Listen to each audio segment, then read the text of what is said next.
Thank you. Are you all refreshed? Yes. Very good. I was a former teacher, so I'm prepared. So yeah, we're all here pre-Valentine's Day. What is love? Baby, don't hurt me. Thank you. Well, I start in a fairy tale. So once upon a time, there was a little girl. And that little girl was creative, curious, joyful, and nature-loving. And at an early age already, she was very, very curious about anything that is related to love. So in her teenage years, something awakened, right? And she suddenly fell in love with love herself, with that tingly feeling and that walking on clouds feeling that we all know so well, and she just couldn't stop being in love. She was so in love with love that sometimes she was in love with several boys at the same time, stars included. And she just enjoyed being in love, and she also enjoyed all the challenges that came with the expanding consciousness of teenage years. So all the news, seeing that the world is much bigger. And she wrote it all down into poetry.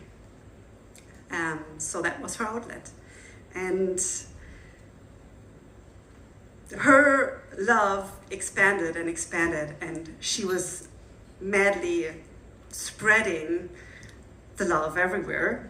And then the adults came and said, no, wait a minute. You don't understand what love is. You're too young. One day you'll understand. And be cautious. Men only want one thing. And they said, and love is only for one person. So, come on, right? So, you need to avoid getting your heart broken because we don't want to feel pain. So, the little girl thought, well, the adults are always right because they know better, they lived longer. So, the little girl was a good girl, and the word love got dressed up in all kinds of layers. And the girl started to put on a big invisibility cloak. And she put on a jumper of responsibility because she had learned that she was responsible for other people's feelings.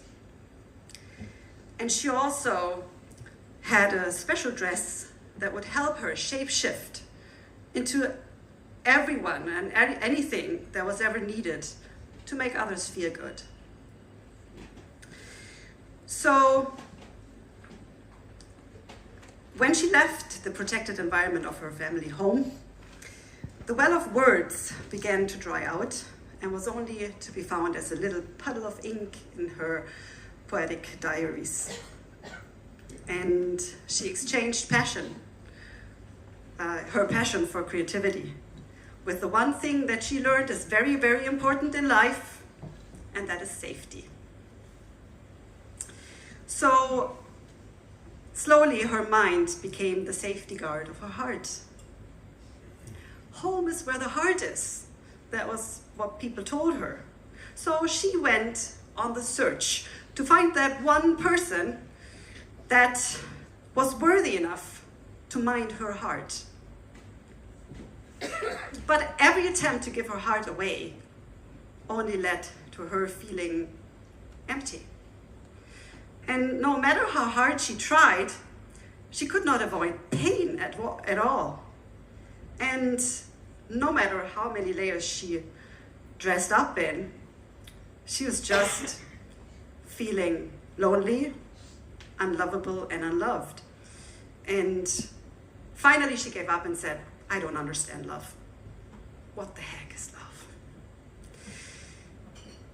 Well, this little girl was me. And one day I collapsed under the weight of armor. And luckily, our body is very good at directing us onto the right path when we're on the wrong one.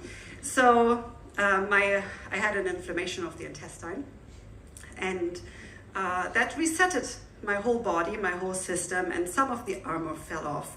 And I started to connect with my body and to actually realize that I have a body. Because before I was living very much in my mind.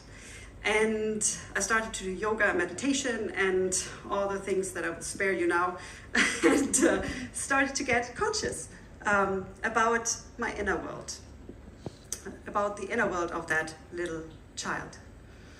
And I realized that I merely was the sum of the conditions that I was wrapped into. So I broke up with my back then boyfriend, and I decided to, thank you, was the hardest thing, but it worked because I took the time to actually this time not only cope, but to grieve and heal. And it's funny the way we often ask, oh, is there a new one already? Like, after a month or something. Like, well, so I embarked on that, how Oscar Wilde calls it, lifelong romance with myself, and really got to know myself, to love myself. That was really uncomfortable. Sometimes I felt as if I was stirred in a cauldron of death and rebirth, but they were also very, very beautiful things. For example, the first time I visited Ireland. So the first time I came here and I got out of the plane and my feet touched the ground, my whole body relaxed, and I felt like I was home. And there was a little voice inside me that said, you will live here. And I was like, what? Wait, can we talk about that? That voice was very resistant and said, no, you will live here. Right, everybody at home called me crazy, my ego called me crazy too. And then COVID came and I was like, great, it's not working. So yeah, but COVID also helped me to go more inside again. So I realized with everything that was going on with the world, lockdown, bushfires, I suddenly realized there is no such thing as safety. Not on the outside. I can build everything I want on the outside. It can all be gone in an instant, and even my health can all be gone in an instant. So I better start living now. And I exchanged that question, what is love, with what if love is safe? And then Tom Carpenter said, what is love and who am I are basically the same question. So I went even deeper into studying myself, learned about love languages and past lives and soulmates and soul tribes, and most importantly about energy, and that we are energy, and that emotion is energy in motion, and that I create my own feelings, and that pain is simply stuck energy and nothing to be afraid of. So I realized that the feeling of home that I was searching for so long, that I was searching in others and partners, was actually a place inside my heart. Home is where the heart is. And I would even go further and say where the art is. So I realized that love doesn't need to be understood but felt. So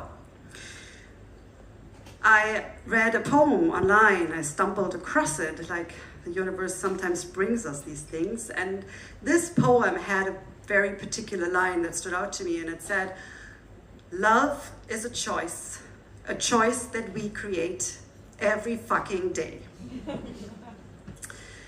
And that unlocked the door to my heart from the inside out. Choosing love is not easy.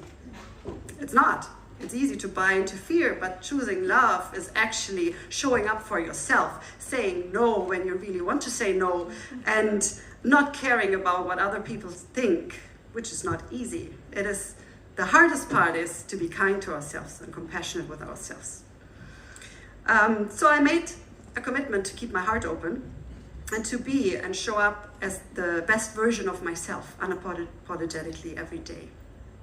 And I realized for so long I didn't feel loved because I didn't receive love. I didn't let it in. So I got curious about receiving. How can I receive better? So I made a little challenge with myself. I set myself the challenge to see 3 things throughout the day, 3 situations in which I felt loved. So I noted that down in the evening, and I even shared it back then on my Instagram with 2 followers or so, just to keep me accountable. But the most magical thing happened. You wouldn't believe it. It were simple things like someone opening the door for me, or someone helping me, a smile from a stranger. And at the end of the week, I was so much in love. And people asked me, did you meet someone? I was like, no. And they were like, well, you're glowing, you met someone. Are you in love? And I said, well, yeah, I'm in love. I'm in the energy field of love. The source didn't matter because I was the source, right? Yeah. So, yeah, poetry started to flow again, and still does, and it keeps me connected to that energy field of love, and it holds me accountable because poetry urges me to see beauty in everything, every fucking day. And even the most challenging things carry a little bit of poetry in them, and I can make them into poetry and see the love in them. And it's not fluffy, it's hard work to decide to love.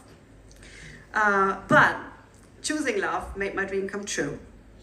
I moved here, I'm living here since 2 years now, and I love it.